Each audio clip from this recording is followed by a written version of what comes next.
What's up, guys? So Toyota states that the transmission fluid does not need to be changed in this 2010 Toyota Corolla S. I disagree. So today we're going to be changing the transmission fluid on this car. This car has high mileage and I doubt the transmission fluid has been changed since day one. And I'm very curious to find out if Toyota is correct that you don't have to change the transmission fluid, because I've never heard of that before. So what I'm going to do is I'm going to change the fluid out so we can compare it to the old fluid. The automatic transmission fluid for this car is not something you would find at your local auto parts store. Well, not in my case, because I had to order it online. It uses a Toyota specific transmission fluid, but some people have found another alternative.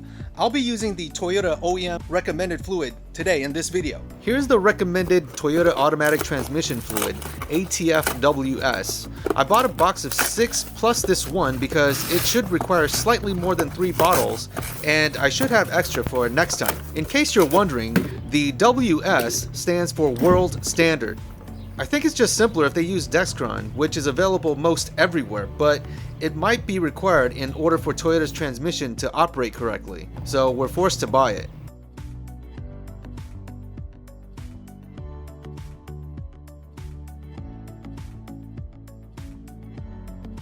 Looking underneath of the car on the left over here is the engine oil pan, and on the right over here is the transmission oil pan. So we're going to be working on this one, and you can tell because this one is much larger than this one.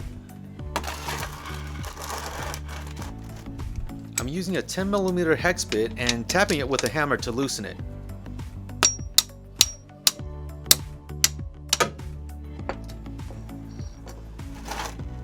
I'm going to use a funnel so it doesn't get all over the place.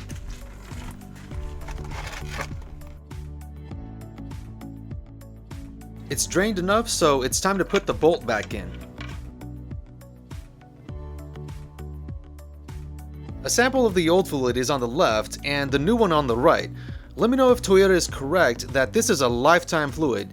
It might be, but would the darker color be contamination? I'm sure it's more deterioration of the fluid over time. Of course, I could send it to a lab and get it analyzed, but we have a pretty good idea with this comparison. This is the engine bay, and you can see the engine's right here, and the transmission is going to be on this side. Being that the dipstick is right here, we check the oil level here.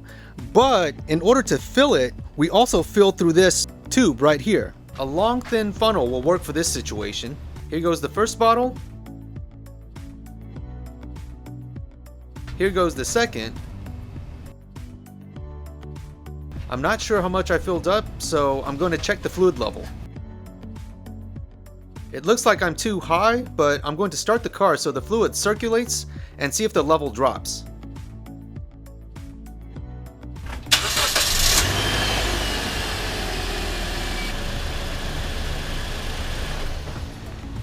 Now that I've circulated the fluid, I'm going to check the fluid level again and fill as necessary.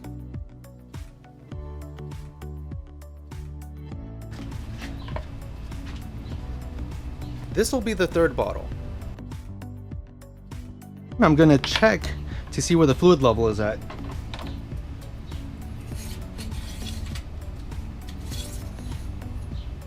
You can see right there, I'm right between cool and hot, and it looks good, so I'm going to keep it this way.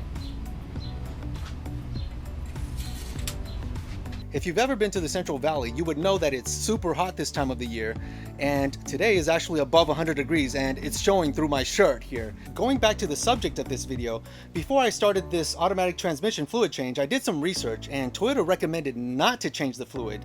Now, seeing what you guys saw today, should you listen to what the manufacturer has to say, or should you go your own way and actually change the fluid? Let me know in the comment section below. Other than that, this is where I'm going to end the video. I'll see you guys in the next one.